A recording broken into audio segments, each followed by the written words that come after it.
Welcome back, everybody. What a great way to get going. Thank you to our friends at Whip Media for putting that first session together. And we're kind of going to be continuing the discussion with a new cast of characters here, but talking a lot about the future of streaming on this next session. And I want to thank our friends at Thornton for helping us put this session together.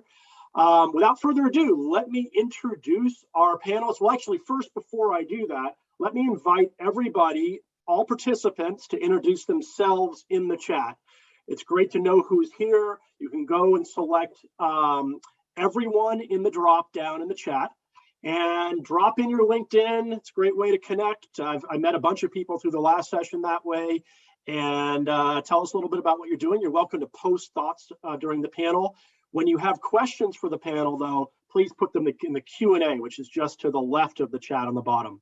Okay. Now, without further ado, our panel on the future of streaming. Please welcome Julian Franco. Julian is SVP Product Management, HBO Max. Welcome. Please welcome Howard Homonoff, who is Senior U.S. Media and Entertainment Industry Advisor, Thornton. Welcome, Howard. Good to see you. Good to see you. Welcome, Emily Powers, Head of BritBox North America. Welcome, Emily. Yeah. And Bart Spriester, VP and GM, Content and Streaming Provider Suite, Comcast Technology Solutions. Welcome, Bart. Great to be here. And Andrea Clarke Hall, Head of Global Business Development, Tubi. Welcome, Andrea. And our moderator is Don Chmielewski, U.S. Entertainment Business Correspondent, Reuters, and author of Binge Times. Welcome, Don. Take it away, folks. Glad to be here. Thank you all for hanging in. I wanted to begin the conversation with the elephant in the room. So Netflix recently reported its earnings and offered a really modest forecast for subscriber growth in its January quarter. And the market reacted catastrophically. It lost about 20% of its value even before its recorded earnings call began. And this announcement sort of dragged down some related stocks. So what's going on here is a lot of the conversation has been around whether streaming services will ever be as profitable as pay TV. Is it worth the billions that all of you media companies or many of you media companies are investing? What are your thoughts?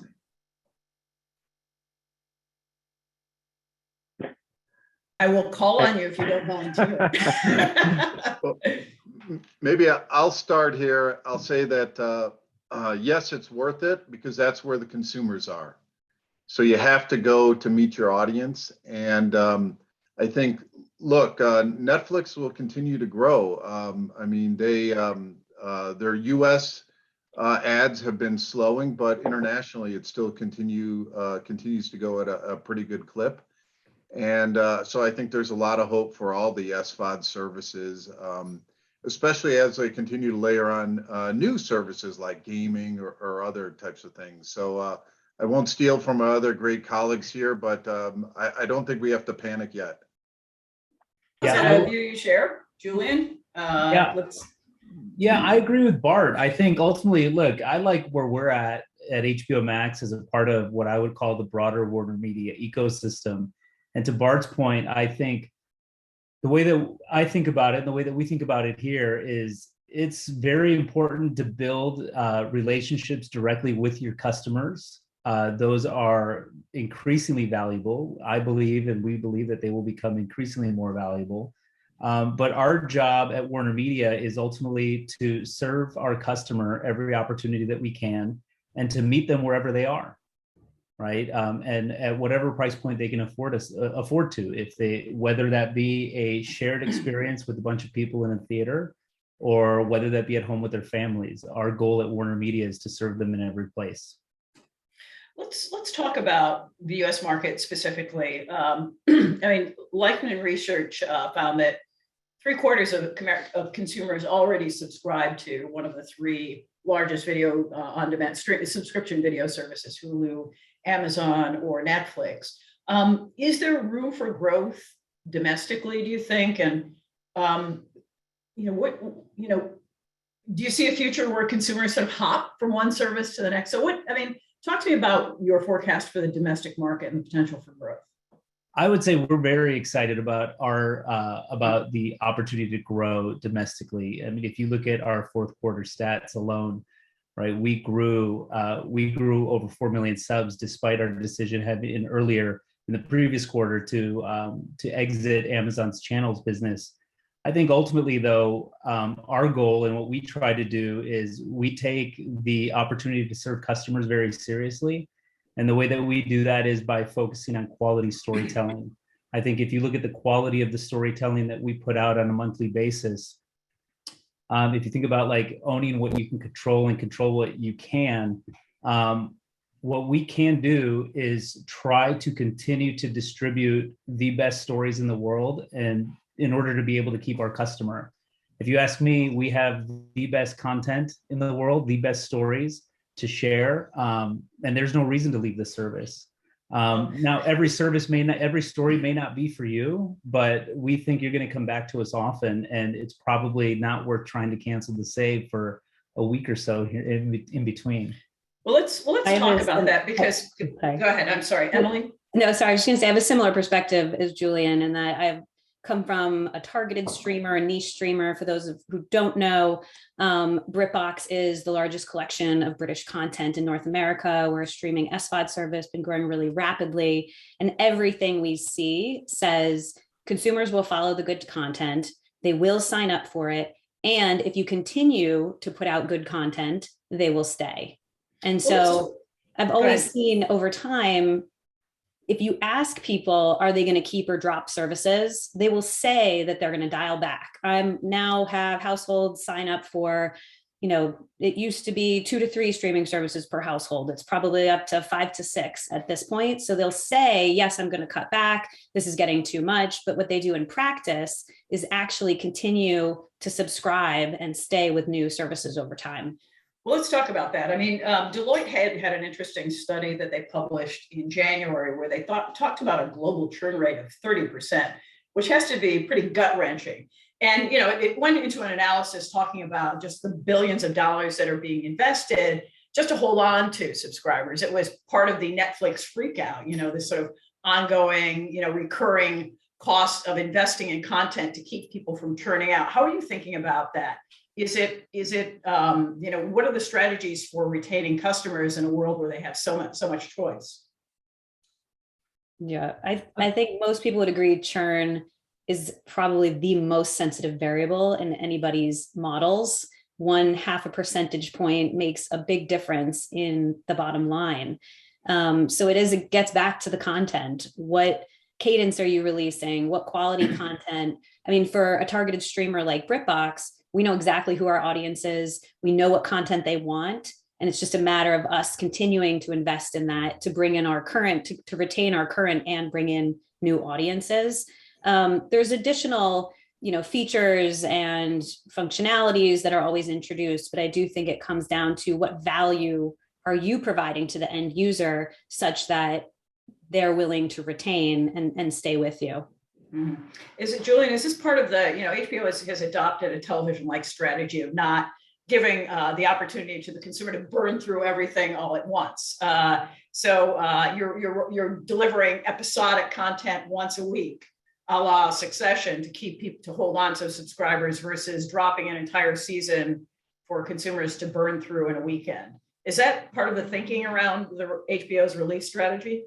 Well, I think, look, Succession is an HBO original, so it premieres on Max the same. It's available on HBO Max, and it follows its linear release schedule. I think to the point we were just talking about, retention is a key part of it. And I didn't see the report from Deloitte on the 30% global churn, but I'm going to guess that that's a blended thing across all services, including, so there's some CAC plus SAC, and there's definitely probably, not to get into the semantics of like retention, but there's probably a lot of pressure on that number when they take in like a free service and month one churns, right? Month one cancels. Once you get into like month 2+ retention rates on subscription services, the people that are here, like they see the value in that content and they stay. I think one of the things for us is just that that weekly cadence of multiple episodes is definitely helpful in being able to what we call a handoff. handing off those different customer segments into another show that we think that they'll care about, right? Like when we think about like our broader mission and strategy is ultimately to distribute shows that help shape culture.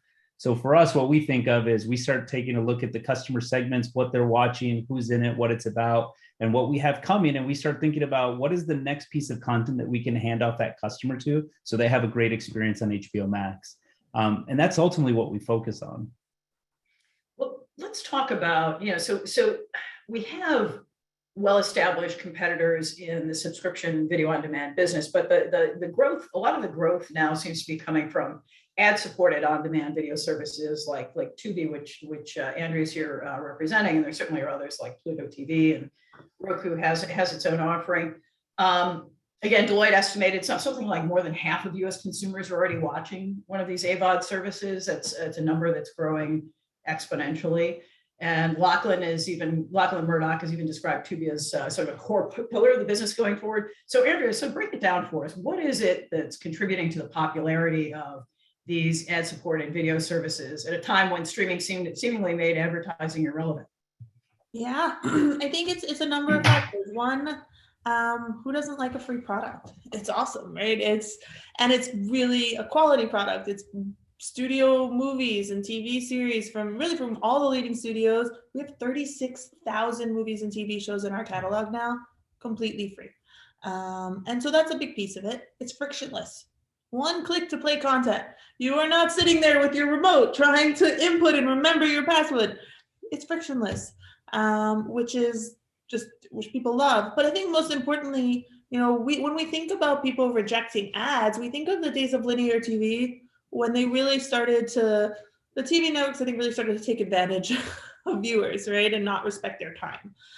We're seeing roughly 20 minutes of commercials per hour. Well, that's, excuse my language, that's cuckoo pants. Like, that's crazy town. And so it is all about having an ad load that is light, that is respectful, that's targeted, that's relevant. And then all of a sudden people say, oh man, this is awesome. I don't mind ads. If there's an option to watch the same movie for free or buy a paid service, well, it's kind of a no-brainer. And Don, I also just wanted to take a little bit of a contrarian approach to some of the conversation earlier about Netflix and what this means for the market. I actually, we strongly believe, and our CEO has been very vocal, that over the next 12 months, we're going to see a big shakeup. There's going to be clear winners and clear losers in the SVOD category, right? Wall Street has handily rewarded blind investment in these streaming services, but we're starting to see that come to a close. So I think it's going to be a very interesting 12 months. And I think, the mix of services is going to look a lot different next year. Now how does, correct me, Andrea, if I'm wrong, but did Fox incorporate like local TV stations as part of its Tubi offering? I know that, perhaps Tubi doesn't have $100 million show like, say, The Crown or The Marvelous Mrs. Mabel as sort of a marquee title to attract subscribers. But talk to me about the role maybe local news plays as a lure for subscribers. Lovely question. So we are, Tubi is traditionally a video on demand platform. But you can imagine when you are acquired by Fox, linear becomes an important part of your strategy. And so we have now the largest live local news streaming offering in anywhere in free streaming. We have 100 free stations, but those are the same stations you see on cable. That is your local news. It is not clip stitched together. There is no delay. It is the same. And so it really feels more and more like TV. Like quality TV, and you can get it from any market, really from the top 50 DMAs. So it's great. And I would also say that in terms of the latter part of your question about, Marvelous Mrs. Maisel and the quality of that nature, certainly you're not going to see the Game of Thrones on AVOD, right? The economics are just fundamentally different. But you are going to see some amazingly high quality produced shows. Our original strategy has ramped up considerably, and we have the power of Fox behind us. And so I think you'll increasingly continue to see that the quality shift and just a really, really, really high, awesome product available for free. I think that's a great point that Andrea brings up. And one of the things at HBO Max, you can see Game of Thrones in an AVOD environment. And you will see the House of Dragon in an AVOD environment this summer, right? So I think, granted, it's not a free service, but I do think ad-supported services will continue to gain traction this year because people like saving money. Right. I think free is always important. I think consumers tend to overvalue or over-index on their engagement with free. But I do think that there's a free product is interesting. I think one of the things that we think about is we think ultimately for us, it ladders back up to that mission, right? And how do you change the world through story? How do you move the world through story? And how do we make it so that we can make our stories as accessible as possible to as many people as possible? And that means meeting people at multiple price points, right? Which is, and that's why in 2022, what you're seeing at HBO Max is you're seeing full content parity across both tiers of the service. So yeah, for less than $10 a month, or if you caught the rare promotion last month, for $7.99 a month, you can get an ad-supported version of the product where you can watch Game of Thrones.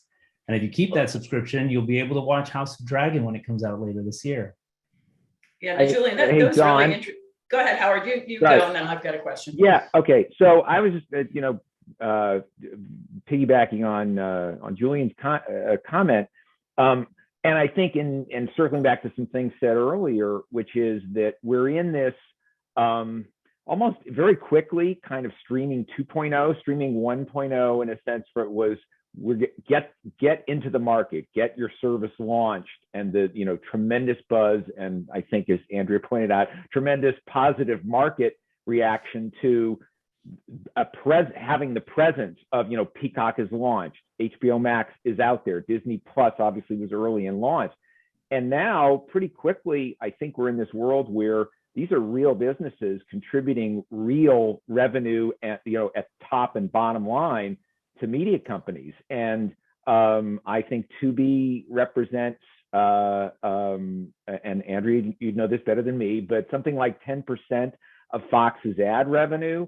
On earnings calls now, NBCU, it was not as good a story yet, honestly, has to confront Peacock and the challenges that have, around some of the losses there. So these are now not simply a matter of creating a presence, but really how do you shift to run a business that is going to be ultimately, at the end of the day, where it's profitable. It'll be different revenues coming from different sources than it used to be, and different places and different kinds of audiences, et cetera. But it's going to be judged ultimately by the scorecard of the financial marketplace. Amen, Howard. Well said. Well said. Well, Julie, I wanted to circle back. Tubi did not pay me to just say that. So I just want to make that very, very, very clear. So, Julie, I wanted to get you to talk about how AT&T and AT&T's Warner Media work through the sort of thorniness of taking HBO, which has historically been an ad-free product, and convince the folks in Burbank that perhaps an ad-supported version of the product could in fact exist without damaging the brand. How did that go down? Well, I think I came here just after they'd had those conversations. They brought me here. I got here a few years ago now, but I was brought on to lead the ad-supported version of HBO Max, bring it to market, and then run the product. I think from our perspective, it's important to note that HBO remains commercial free. So HBO in and of itself, when you're watching an HBO original, there is not advertising in or around those series. So HBO remains, and again, the way that we think about everything here is the most exciting thing about building your own streaming service and building your own technical capabilities is having the opportunity to serve customers directly, individually at scale. And one of the things that we decided was to keep the HBO experience intact, which means even on an ad-supported product, what when you watch HBO or an HBO original, it is what you expect from HBO. Well, you're contractually obligated, no? I mean, like this is an industry audience, so I don't think I can let you go there. Yeah, I mean, there are contractual obligations that exist, right? That require this to be ad-free, correct? I couldn't speak to those. I don't know. We have a great distribution team, and I'm sure they do everything they can to be able to help us be successful in serving customers the best that we can. I know Scott Miller, Joe Barr, all those guys on our team are rock stars and superstars. I think the way that we see it is ultimately our goal is just to serve as many customers as possible, right? And our goal here at HBO Max is to try to serve as many households globally as we can. The ad-supported feature, what it does for us is it very clearly allows us to provide the type of differentiation that, to Andrea's point, people love saving money. For us, we do not want to be exclusive about being able to serve them, right? So just because you like to save some money does not mean you should not be able to be an HBO Max subscriber. So our goal is look, we're going to find a way to try to serve. And once you subscribe and once you give us that opportunity, we're going to do our best to serve you on a daily basis, a weekly basis, or monthly basis, whenever you want to watch. Got it, Julian. Well said. Go ahead. I'm sorry, Andrea. Go ahead. No, I was just saying that was very eloquently said. That was I love that. Good pivot, Julian. Bart, I wanted to involve you. I know I recognize Bart here is a technologist who will eventually talk to us about kind of the technological hurdles, but I'm going to make him act as a proxy for Comcast and its Peacock offering, which chose a different path than a lot of its other media peers. It went to market with a free ad-supported service called Peacock in hopes of sort of moving people up the tiers to sort of light ads that cost us $5 and an ad-free proposition that's $10. Can you talk to me about how that's playing out for Comcast, the popularity of the ad-free product and how consumers are reacting in terms of the tiered pricing? Yeah, for sure. So, look, I don't know if I can talk exactly to all the details of Peacock, but we serve on our technology, we serve customers all around the world, and a lot of them use AVOD type of technology. And I will tell you that Andrea, I think, or maybe Emily said it earlier too, that great content reduces churn, and we all know that's super important. And we all know that, as I think Julian said, people like free or people like to save money, and that's what AVOD gets you. The cool thing about all of this is I think AVOD or a mix of AVOD, upselling them to SVOD is the right way to go. The cool thing about all of this, which we should not forget, is that advanced advertising is in the early stages. So targeting ads, I think Andrea was right. She said, hey, people don't mind ads as long as they're relevant to them and all that. That is in the nascent stages. And in fact, there's a whole bunch of technology coming out, some of it related to video AI type capabilities that will really place like the perfect ad for what you want and the time you want. And I think that's going to even drive these AVOD services, to be more successful and allow us to monetize even more. And I think that's something that we all can benefit from in the industry. Yeah, Bart, I think that's exactly right. There's so much room right now for ad innovation. That's what gets me excited, and the user experience will only continue to get better as the whole industry evolves together and innovates together. I mean, the key one is contextual advertising. That's a hot topic, but that's real. That can happen today. So yeah, it's exciting time for advertising.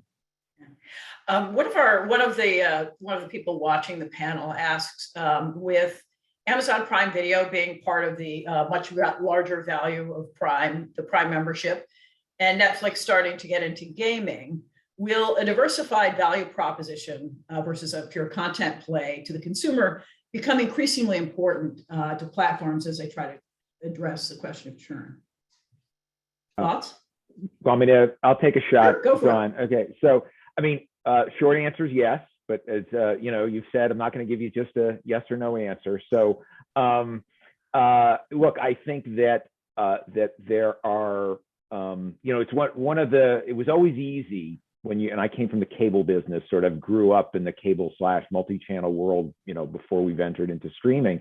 And, you could really rely on that engine of the multi-channel video provider driving your business. And now, as the platform or as a media company that produces and distributes its own content, you've got to be creative about tapping into any, a variety of possible revenue sources. I mean, it is, for Comcast, it's long been, right, the triple play. I mean, it's we're going to give you, it as a package, it's going to be more worthwhile for you to subscribe now. And there are challenges, as we know, with cord cutting, et cetera, but just, that packaging approach of multiple services has served them very well. And I think I could imagine in the future, you look at what Disney has done, right, with bundling its own services and making the combination of Hulu, ESPN Plus, and Disney Plus a more economical package than individually. And if you think about, again, you talk about Netflix and games, whether it's some partnership in the future with Spotify, and I don't want to go down the Spotify path right now, but music services and a variety of other whether it's metaverse in the future and the ability to purchase virtual goods on a platform, as well as real physical goods, all those kinds of streams. I think you're going to the direct to consumer offerings will have to be creative about looking at those things, because they're in a world where everybody is kind of fending for themselves, and it isn't just hitching on the multi-channel video train. Yeah, I'd expand on what I was just going to. What's that? Well, you go first and then Julie. Thanks. I think a lot of it comes back to your audience at the end of the day, right? If you're a service trying to be all things to all people, which a lot of the big streamers are, it may make sense to integrate horizontally into other verticals. However, for example, BritBox, our audience is very targeted, slightly older skewing, slightly female skewing. If we went into gaming, it's not necessarily the right move for us. Now, a lot of the media conglomerates are merging different businesses together because that's part of their portfolio. So I do think there are some decisions being made today that are business driven, almost supply driven, not demand driven by the consumer. And so the consumer are given packages of goods and services put together by the companies because that's within the portfolio of what they have within their organization. But I think it's a mix. I think that some companies that are trying to be mainstream, reach everybody, are trying to package a whole bunch of different, whether it's different content types or different verticals, like moving into gaming. But then on the other hand, where you have a very targeted service, like obviously from the BritBox perspective, it makes sense for us to do more of a pure play streaming service specific to a genre of content. May I ask a quick follow-up question? If Julian, did you have anything to add before I hijacked the conversation? No, I was gonna add to what Howard said, just that how it is important to be diversified, right? We have, and we think about the whole Warner Media ecosystem, just we have multiple ways to service customers, whether it be theatricals, whether it be engaging with universes that they love, like the Harry Potter and the games and all the things that we're doing on the WB gaming side. But then ultimately, when I think about how we serve and integrate other customers and think about like Prime Video is there to serve Amazon. I've read in the past that like Amazon's very particular about the fact that video consumption leads to more diaper sales. When we think about it from an advertising side, and when we think about what Bart was saying and where we're going from in innovative advertising opportunities, I would guess that the folks that make diapers, the Unilevers, the P&Gs of the world, would rather not so many or not such a large percentage of their diaper sales happen on Amazon or on us with a single retailer, because ultimately what they also need is a balanced portfolio. And when we think about it for as companies that are building you think about innovative advertising technology, what you want to be able to do is serve the advertiser, help customers, consumers, streamers, help find and discover the products that help make their lives easier, help them save time, help them save money. We all probably have anecdotal stories. I certainly have mine about how I found the best nonstick pans ever on Instagram. If anybody knows, if anybody wants to know, hit me up. I'll share them with you. They're fantastic. But very realistically, what we think about is, like, from an advertiser perspective, they want to be able to reach their customers faster.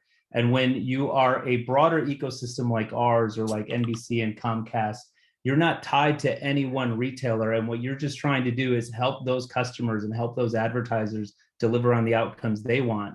And ultimately, it's good business for those brands and for like the P&Gs, the Unilevers of the world, to be able to have customers that shop everywhere, not just one place. So Julian, how long before the DC Universe comes to my HBO Max and I can have I can have a metaverse-like experience? You have a portfolio of great games, unlike many other companies here in Hollywood. Yeah, we're excited. Look, there's a bunch of DC stuff coming to HBO Max. You'll see, look, the Batman is in theaters next month. Ooh, you almost answered. Well, I'm getting there. It's on HBO Max. It's on HBO Max in April. Also, the Batman is available on the ad-supported tier of the product. So in an AVOD, you'll be able to see it 45 days after its theatrical release. And I can tell you, I am hugely excited about that, because look, there was NFTs that were on the Matrix that you saw late last year. And we have an innovative product group led by really great people. And the amount of things that we get to work on and think about, and the fandoms and the characters and the universes, look, that's why I'm here. That's why I came when they called, because this is what you want, right? You want to be able to create these customer experiences and these great things for customers. And look, obviously not at all biased, but with the best content in the world and the best IP in the world. Okay. No bias, though. No bias. No, not at all. No. Yeah, all right. There is a little hidden Batman here, right? He was here long before I was here. So I saw the nice product placement. Nicely done. Yeah. Emily, I wanted to get you on record to talk about the role that so-called niche or passion programmers play here. I mean, Crunchyroll has done a great job of serving anime fans for more than a decade, if I'm remembering correctly. And BritBox has some of the shows that I love, like Broadchurch, or like Splitting Image, which I first discovered on YouTube, I think, a long while ago. So talk to me about the role that niche services play and how they can compete or exist next to these well-resourced rivals like Warner Media or like Netflix or like Amazon. Yeah, I think there's always a role for the targeted services to live and coexist alongside the larger mainstream ones. To go back to kind of what I was talking a little bit about before, the top streaming services are trying to be something to everyone, right? Anyone in your household who sits down in front of it wants to go and see an offering that's relevant to them, that has content that they're interested in. And that's a very difficult task. Obviously, these companies have all invested a significant amount in personalization, in customization, to try to make sure that those people can get as much of a tailored experience as possible to not just get them to start watching, but to keep them watching. The difference, obviously, with a targeted service is that we know our audience inside out. We know exactly who they are. We know exactly what they want. It helps us not only to attract and retain them, but even when we're making content investment decisions, we don't have to throw 10 things up against the wall and say, oh, I really hope one of these sticks.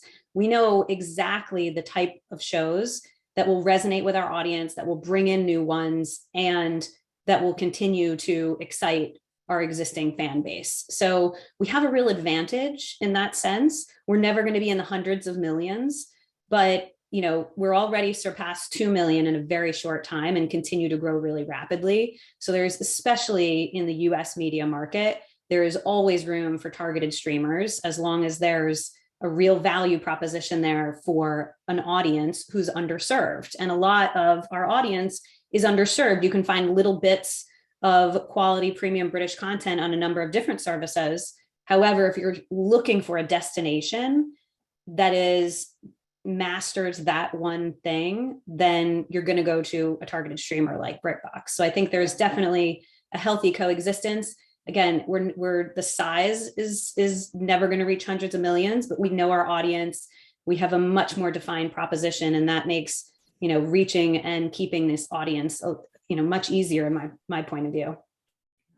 I wanted to get Bart to talk about the role that technology plays sort of in, in the advancement of these services, and particularly machine learning and AI.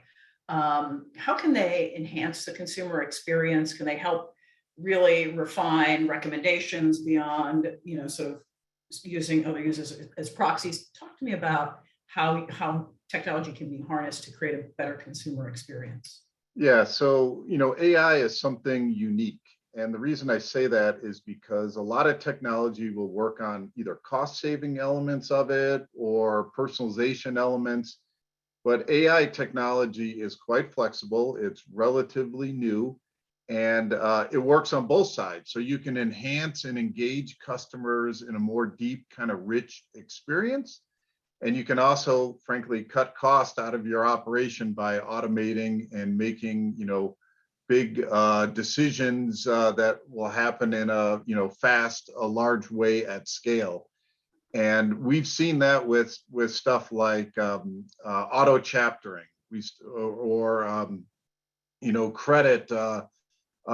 credit skips or intro skips, or we've even seen that with automatic or real-time highlighting reels, like some of the stuff we've been doing with the Olympics, that you can create a real-time sports highlight reel and just add on to it as an event or game is going, and you can do that in real time over thousands of events or whatever at a time, which is great. Cost savings and enhancing the experience. It's it's a game changer too in the entertainment space. I'm going to get to, we have some questions in the queue that I want to get to, but how did you, I wanted to talk with you a little bit about the Olympics. I can't, we can't have you on and not address the big marquee event that NBC spent, $5 billion acquiring the rights to. So, I've received some new press releases from NBC saying that the Winter Olympics was sort of had its most streamed day in history. You had 332 minutes of streaming across all of NBC's platforms, which includes Peacock and other .com and apps. How do you go about preparing for that kind of demand? How do you load test for kind of a massive experience like this? Yeah, well, first I would say we're used to supporting large events. And at Comcast Technology Solutions, we power a lot of the digital video stuff on the NBC platform, so including NBCOlympics.com, Peacock, and other things. And look, even though I say we're used to supporting large events, it's still a big deal for us. So we have dedicated teams, we have operational run books, we have twice-a-day stand-ups, we have network moratoriums to reduce changes. But the neat thing about it is we've learned a lot from Tokyo, from the recent one, of course, because we had some, kind of back-to-back Olympics here. And one of the great learnings that we took away from Tokyo is that remote IP production and delivery works. Because keep in mind, when we did that Tokyo stuff mid last year, I guess we're still in the pandemic, but it was right in the middle of the pandemic. So a lot of that delivery and a lot of that production was home-based. So we had thousands of people sitting all around the world working, maybe like we are all right now talking to each other, but actually broadcasting the Olympics. And that's something that we redid and reused for Beijing. And look, for Tokyo, we did over 2,500 on-demand assets, over 600 hours. And for Beijing, we're gonna surpass that. We also are doing 8K VR, 150 hours of interactive content, and even some Dolby Atmos stuff for 4K HDR. So it's a pretty heavy lift technology event, and we're pretty excited. And like you said, the viewership looks pretty strong so far. Okay, I'll let we have just 5 minutes left, so perhaps a lightning round. This one is for Emily, Andrea, Julian. What mix do you see between linear streaming and VOD within your digital ecosystem to help sort of drive engagement? We've done a lot with linear-esque streaming, I'll say. I don't know that a royal wedding compares to the Olympics, but we've definitely had some actual live events in our past. But we also, the editorial team puts together what we call like live or faux live feeds that mirror a linear stream that allow people just to tune in and have a lean back experience. So we've done 4 or 5 of those this year, one around mysteries, Britmas over the holidays, Halloween feed, and it gives people the opportunity to engage with the content in a new way. And we find we've learned all sorts of trends around engagement. People who engage with the linear feed are also engaging more with VOD, so all boats rise. But we will continue to test and play with that because I think it's important for us to have both a lean in and lean back experience within the ecosystem. Andrea, did you have anything to add? Yeah, I think that's spot on, Emily. It's the idea of giving people the options of how they want to view things. You know, Tubi's we've traditionally been a video on demand platform, and we remain traditionally a VOD platform. But we've been growing our linear offering quite a lot, and our viewership is really starting to accelerate. What we see, and this is also largely due to what we have linear news and linear sports. There's content that people want to view in a linear environment. There's a lot of content that needs to be viewed live, right? News, and then there is content, there is entertainment content when you really want to be able to have full control. And so we too are experimenting and trying to find the optimal mix. Hey, Ned, we're going to sneak in one question just because it's such a timely one, and then we will make for the exits. You know, with the growing popularity of content produced outside of the U.S., Squid Game, you know, traveling globally, this question of voiceover and dubbing has really taken root. And one of the attendees asks, you know, so it's starting to make inroads in internal content, which requires a voiceover. But I can see where AI could become an issue and taking business away from talent and SAG. So it's using, I'm sorry, the example he's using is voiceover dubbing AI taking root. So using robots to do the work that a performer might. How are you guys dealing with this incredible demand for dubbing where the resources don't quite match the demand? And are you embracing AI, and is this going to cost actors their jobs? So I will jump in. I've done a deep dive on this, so I can definitely jump in. It is really interesting. You know, the AI technology is actually not at a place where they can do it at scale. And so there is a limitation where, you know, you think you can just press a button, but actually it's still a human who's still going through. So it actually takes a long time. But that aside, it is super cool. The technology, when you see demos, it's amazing. It's a rights minefield. It's a union SAG minefield. And so it'll be interesting to see how it evolves, but certainly, you know, we've taken the point of view right now where more of a wait and see approach. Julian, have you had to dive into finding alternatives to talent doing dubbing, or not yet?